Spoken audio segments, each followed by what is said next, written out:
O tema de hoje é um dos mais centrais que é como escolher as melhores ações da Bolsa de Valores, como escolher as empresas mais rentáveis para você obter a melhor rentabilidade, mas não só isso, para você evitar furadas, né, de empresas que não vão trazer bons resultados. É isso que a gente vai ver hoje. A gente sabe que na Bolsa de Valores existem ótimas empresas, mas outras que trazem uma insegurança, né, trazem uma rentabilidade baixa ou pouco provável que você ganhe dinheiro com ela.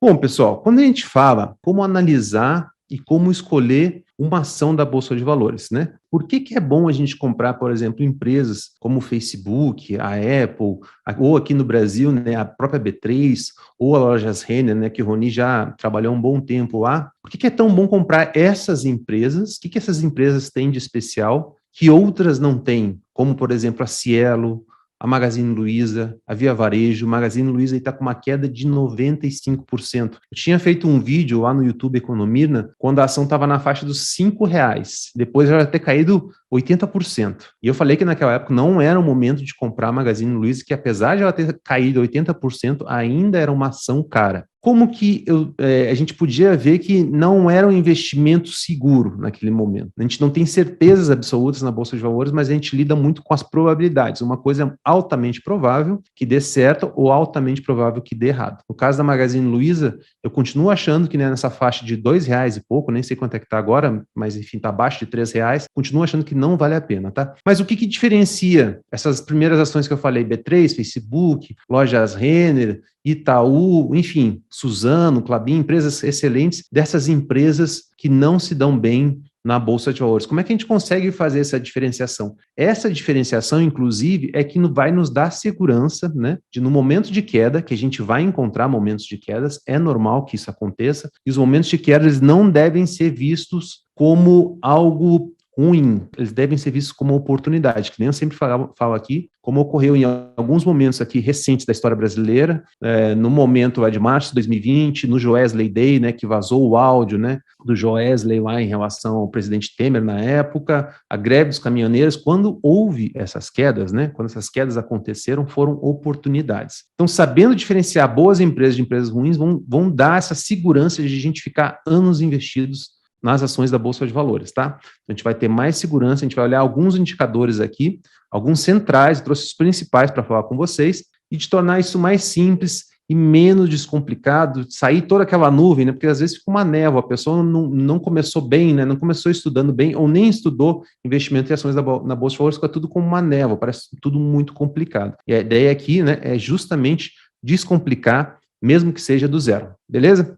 Então, pessoal, nosso primeiro passo aqui de como analisar uma ação e como escolher as melhores ações da Bolsa de Valores. Primeira coisa que eu queria ressaltar aqui, que eu vejo uma preocupação muito grande com os investidores pessoas físicas, né? Que é o seguinte, muitas vezes o investidor fica preocupado para onde que está indo a taxa Selic, para onde que está indo a inflação, para onde que está indo o dólar, para onde está indo o crescimento do PIB brasileiro, quer dizer, quer fazer projeções macroeconômicas, tipo aqueles dados que saem no Boletim Focus toda semana que o Banco Central divulga, né? Quando você começa por aí, você já começa um pouco errado, né? E aqui a gente quer começar do lado certo. Porque essas projeções macro, nem os melhores economistas do mundo, do Brasil, do mundo, conseguem fazer previsões de forma assertiva. O dólar vai subir mês que vem vai estar R$6. Então, quando a gente vê os grandes investidores de ações da Bolsa de Valores, eles são muito conscientes de que eles não conseguem prever isso. E eles não precisam prever isso para investir em ações. Então, não comece se preocupando com esses indicadores, tá? Isso quer dizer o quê? Resumidamente, né? Tem uma nomenclatura para análise de ações. Não comece pela análise top-down, de cima para baixo, macro. Os grandes investidores de ações, eles começam de baixo para cima, eles começam estudando as empresas. Nas empresas, né, empresas lucrativas ao longo do tempo, que vai trazer boa rentabilidade para ele. O dólar, para onde que vai, se vai cair, vai subir, no longo prazo ele sobe, né? Mas se no curto prazo ele vai subir ou vai cair, isso não é relevante, né? Não é relevante no sentido de que, beleza, mas eu não tento adivinhar para onde que ele vai, tá? Então a gente começa por baixo, quando vocês verem essa nomenclatura bottom-up, de baixo para cima, né? Fundos de investimento em ações que fazem o bottom-up, tem vários investidores profissionais que usam o bottom-up e têm excelentes resultados, e os melhores investidores, tanto aqui no Brasil, no exterior, né, Warren Buffett, Charlie Munger, os que eu falo sempre aqui, né, no exterior, Bill Ackman, Mohnish Prabhai, enfim, vários outros aqui no Brasil, César Paiva, Werner Roger, Pedro Sherman, Florian Bartunek, todo esse pessoal usa, né, o bottom-up, de cima para baixo, analisando as empresas. Então, esse é o primeiro ponto. Segundo ponto é escolher um setor que você vai investir. A gente não precisa investir em todos os setores da Bolsa de Valores. A gente vai ver que tem uns que são mais seguros e outros que são menos seguros. A gente olhou, por exemplo, ontem, né,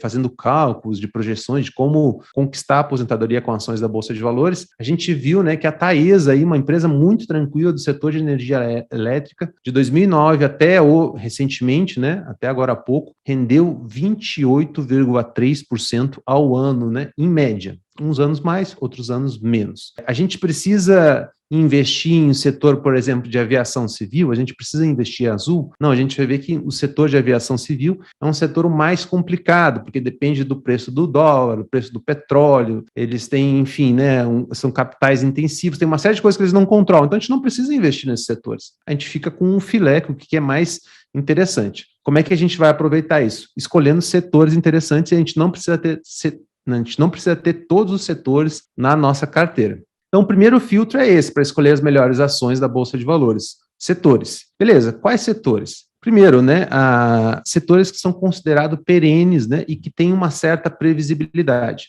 O que eu quero dizer com isso? Se a gente precisa consumir energia elétrica, não tem como escapar. A gente precisa consumir água, então a gente precisa de saneamento, tratamento de esgoto e precisa de água potável. As pessoas precisam de serviços financeiros, então as pessoas precisam do setor financeiro. As pessoas, tradicionalmente, há mais de 100 anos, elas contratam seguros, né? Seguro para o carro, seguro para casa, seguro de vida e tal. Então, o setor de seguros é interessante também. Construção civil é um setor mais cíclico, né? Mas as pessoas, desde que, enfim, né, são pessoas que constroem residências, né? E o Brasil tem um déficit habitacional muito grande, tem um déficit na área de saneamento muito grande. Mesmo no setor elétrico, precisa fazer muita expansão ainda, né, de geração, de transmissão. Então, são os considerados setores perenes. O que são os setores perenes? Que você vai consumir, né, de alguma forma, e que são setores mais previsíveis. Agora, por exemplo, se você pega um pouco a Cielo, né? A Cielo é do setor de pagamentos, né? É das maquininhas ali, né? É um setor que muda muito rápido, né? A transformação é muito grande, né? Antes era cartão de crédito, depois, né, começou a ser Pix, agora é mais Pix. Enfim, isso vai mudando, agora é por aproximação, daqui a pouco a gente estão dizendo que a gente vai pagar pelo WhatsApp, enfim, isso muda muito. Então, como é um setor que é menos previsível, a gente evita, tá? Então, a gente começa já por esse filtro inicial para ter boas empresas. Segundo, então a gente já viu aqui que é a análise de baixo para cima, né, analisando a empresa, menos fatores macro, escolhendo setores que são interessantes, que são compreensíveis, que são previsíveis e que são perenes. Além disso, o que é interessante em setores da Bolsa de Valores, né?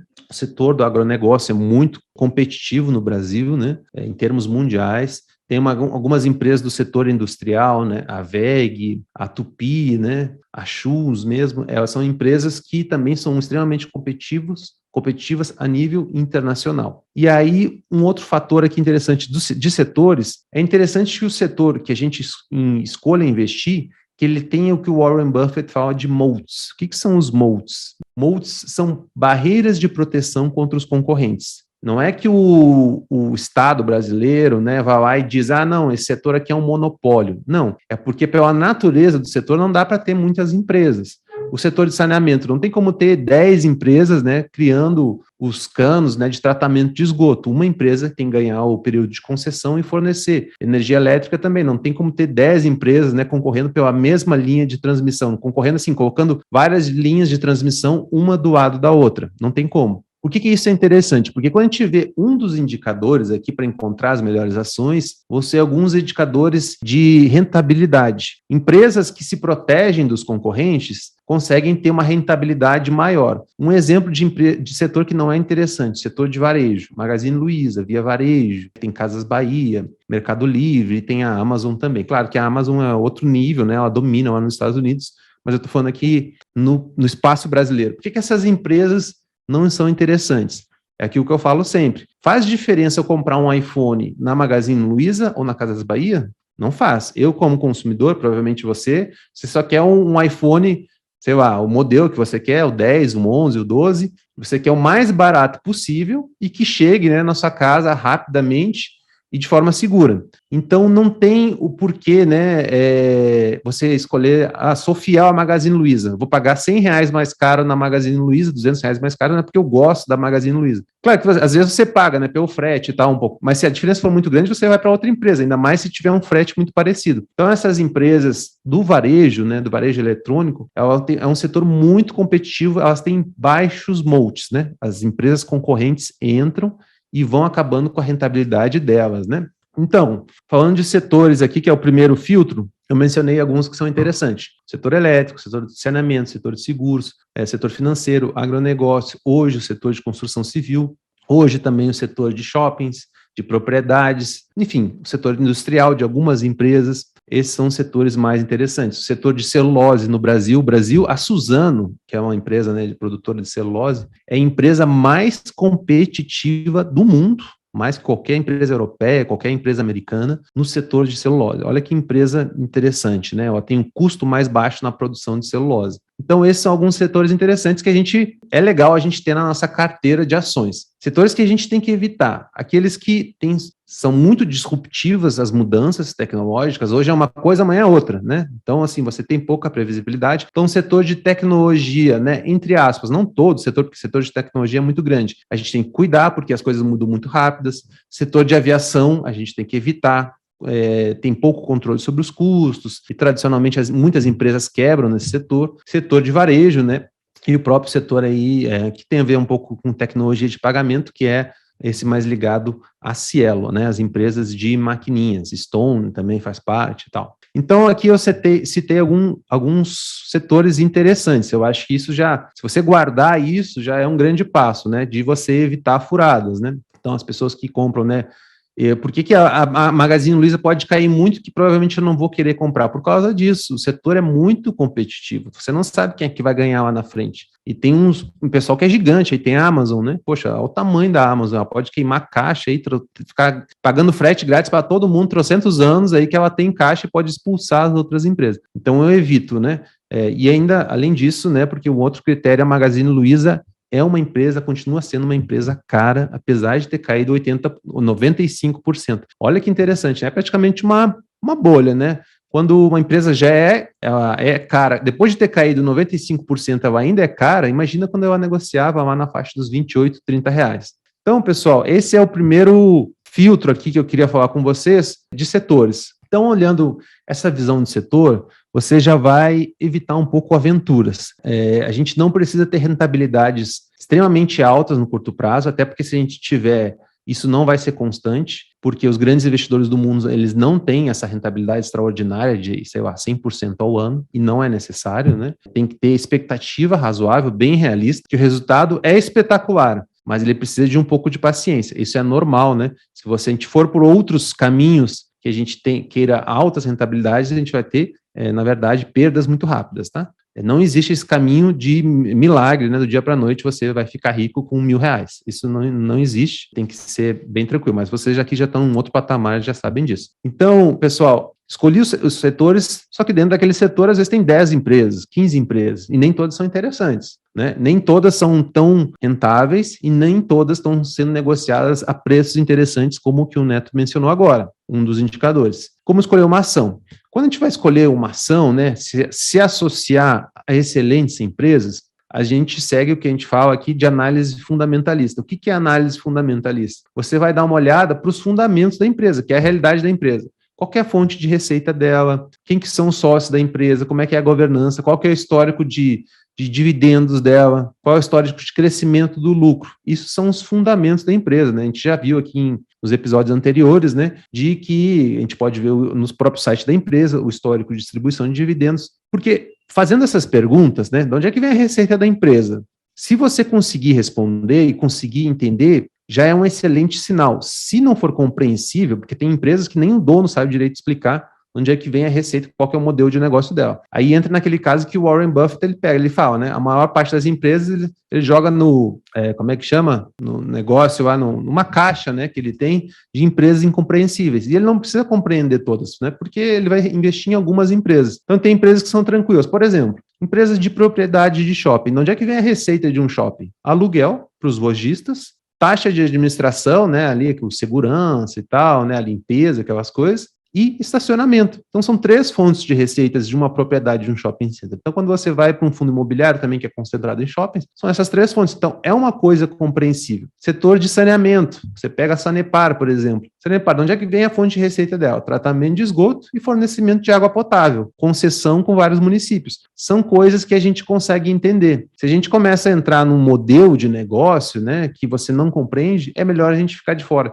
E não tem problema nenhum não ser um modelo compreensível. A gente só evita. Vai investir na Tesla, né, que por exemplo, né, está nesse mercado de carros elétricos, que nem sabe direito como é que funciona. É uma coisa mais arriscada. Então, a gente joga seguro, né? Joga muito seguro. Então, essa é outro ponto aqui na hora de escolher uma ação. Como é que se dá a rentabilidade de empresas do setor de transmissão? Ela ganha um contrato de concessão e vai lá e fica 30 anos fazendo a manutenção, constrói muitas vezes, né, as linhas de transmissão e faz a manutenção por 30 anos. E aí ela ganha uma receita anual por aquela linha de transmissão. Então é isso, pessoal. Isso que tem que ser compreensível. Se não for compreensível, melhor a gente ficar de fora e não tem problema. Por isso que no início, quando a gente está montando uma carteira, né, de ações, a gente investe em 5 ações, porque aí você vai pegando setores diferentes, vai conhecendo um pouco mais, vai dando tranquilidade, porque no momento das quedas, é esse conhecimento que vai ser a sua âncora ali para comprar mais e se sentir tranquilo, tá? Porque senão a gente fica muito inseguro.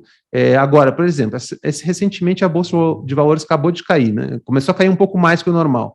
Aí foi para baixo de 100 mil pontos. Muitas pessoas, né, já me mandaram mensagem: nossa, Ganesh, as quedas são boas, mas não são tão boas.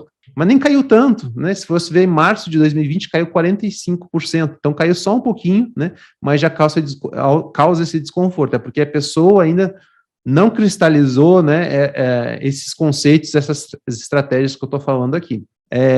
Bom, pessoal, agora, né, falando um pouco de setor, falando um pouco de escolher uma ação, eu vou mostrar alguns indicadores, eu vou mostrar 2 principais aqui, que são os que muitos analistas e investidores profissionais, eles olham, e vou dar exemplo com algumas empresas, né, que eu selecionei aqui para vocês. Qual que é o indicador que vale a pena muito a gente dar uma olhada na rentabilidade, na eficiência da empresa? São as margens, especialmente a margem líquida. E o que é uma margem líquida, né? Você vai pegar o lucro líquido da empresa nos últimos 12 meses e vai dividir pela receita líquida. Eu vou mostrar aqui para ficar mais claro. Mas basicamente é assim, se uma empresa faturou lá na receita dela R$100, e depois de ela bater várias despesas, custos, né, impostos, despesas financeiras, é o que vai sobrar de lucro de verdade. Aquilo que sobrou de lucro de verdade, por exemplo, se de 100 sobrou 5, a margem líquida dela vai ser de 5%. Por que isso é um bom indicador? Porque empresas que estão num setor muito concorrencial, que nem é o setor do varejo, as margens líquidas vão ser bem espremidas, porque os consumidores, eles, se a Magazine Luiza subir muito o preço do iPhone, eu não vou comprar lá, eu vou comprar em outro lugar, entendeu? Então, eles não têm poder de preço sobre o consumidor.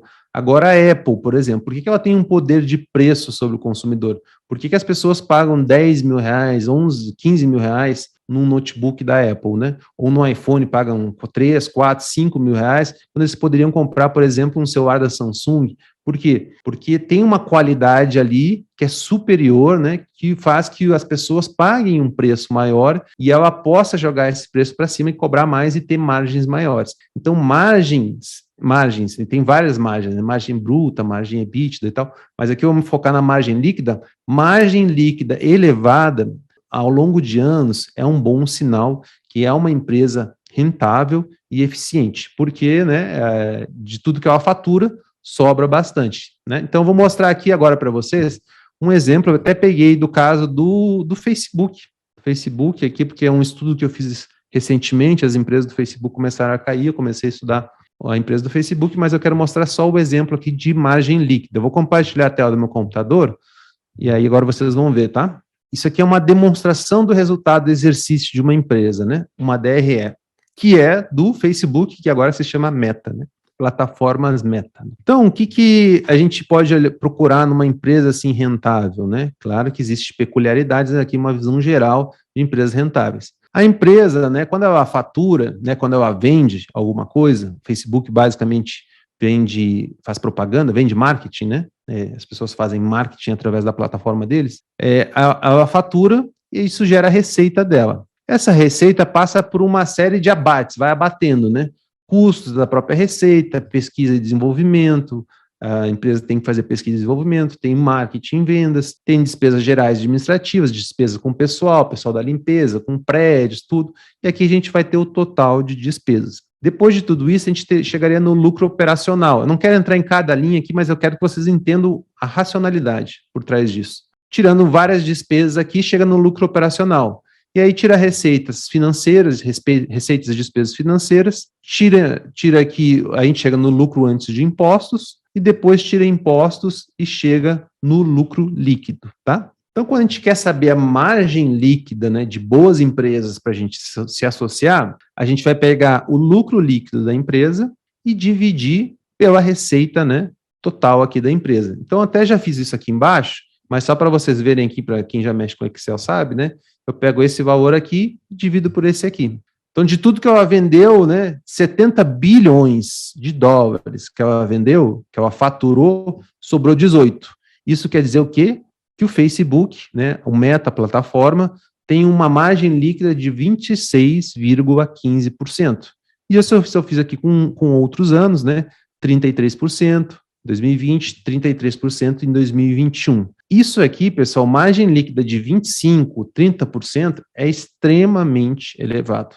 10% de margem líquida já é um número bom, 26, 30 é espetacular, né? Então, esse aqui é o caso do Facebook, é um bom indicador, né, de uma empresa, né, e que eu calculei manualmente, porque muitas vezes a gente acha esse número cru, assim, direto na internet, mas não sabe de onde que ele vem. Então é isso, né? É desses números aqui. Eu também fiz isso com Lojas Renner, que é uma empresa que a gente discutiu aqui há algum tempo, né?